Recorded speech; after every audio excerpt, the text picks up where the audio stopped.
তো বন্ধুরা দেখো, আজকে আমি বানাবো ঢ্যাঁড়সের ঝাল। খুব সিম্পল রান্না আর খুব সহজ রান্না।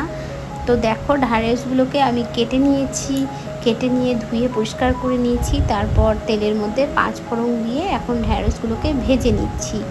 যতক্ষণ এই লাল লালে ভাবটা ঢ্যাঁড়সের থাকবে ততক্ষণ অবধি ভেজে যেতে হবে।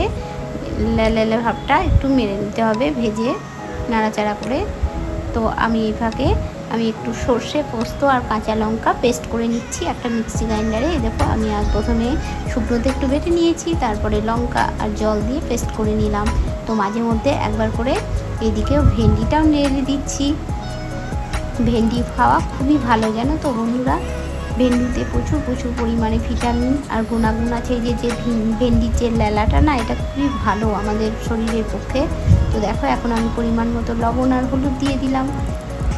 তো হলুদ আর লবণ দিয়ে একটু ভালো করে নাড়াচাড়া করে নেব, সুন্দর করে ভেজে নেব অল্প আঁচে। তোমরা এরকম ভেন্ডির ঝাল বাড়িতে রান্না করে খাবে বন্ধুরা, দেখতে খুবই ভালো লাগে এই ভেন্ডির ঝালটা খেতে। তো দেখো, আমি একবার করে ভালো করে সুন্দর করে ওপর থেকে নিচ অবধি ভালো করে নাড়াচাড়া করে নিচ্ছি।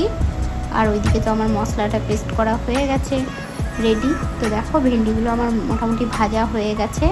এখন আমি এই দেখো, এই খুন্তিটাকে এখানে কেন দিলাম বলো তো। এবার একটা ছাঁকনি দিয়ে দিলাম, যেহেতু আমরা মেয়েরা এক হাতে ক্যামেরা করি আর এই ছাঁকা ফাঁকা এগুলো যেমন দেখানো যায় না, ওই জন্য এই খুন্তি দিয়ে, খুন্তির সাইডে ছাঁকনা দিয়ে আমি এখন সর্ষে পোস্তটাকে ছেঁকে নিচ্ছি। সর্ষে আর পোস্তটাকে ছেঁকে নিলাম কারণ যে সর্ষের যে চোকলাটা আছে, এটা না আনাজ তরকারিতে দিলে না গ্যাস অম্বল হয়। ওই জন্য ছেঁকে চোকাটাকে না বাদ দিয়ে দিলাম। আমি জল দিয়ে ভালো করে ছেঁকে গেলে নিলাম। আর এরকম করে যদি ছাঁকতে পারি তাহলে আমরা ক্যামেরাটাও ভালো করে করতে পারবো একটা হাতে। ওই জন্য তোমাদেরকে এই পদ্ধতিটাও দেখিয়ে দিলাম, সহজ পদ্ধতিটা। ধারে খুন্তিটা দিয়ে ছাকনাটা রেখে সহজেই ছেঁকে নেবে।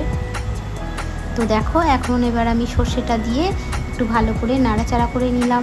এবার একটু পরিমাণ মতো একটু মিষ্টি দিয়ে দিলাম, তাহলে খেতে ভালো লাগবে সবজিটা। দেখবে সব কিছু রান্নার মধ্যে একটু মিষ্টি অ্যাড করলে না স্বাদটা খুব সুন্দর হয় সবজি। তো নাড়াচাড়া করে এবার ঢেকে দেবো আমি এই সর্ষে গালা জলেই, আর জল অ্যাড করবো না, এতেই ভেন্ডিটা অল্প আছে সিদ্ধ হয়ে যাবে আমার। তো কিছুক্ষণ পর আমি ফিরে এলাম। তো দেখো, আমার ভেন্ডি সিদ্ধও হয়ে গেছে আর জলটাও একদম লাগা লাগা হয়ে গেছে গায়ে ভেন্ডি।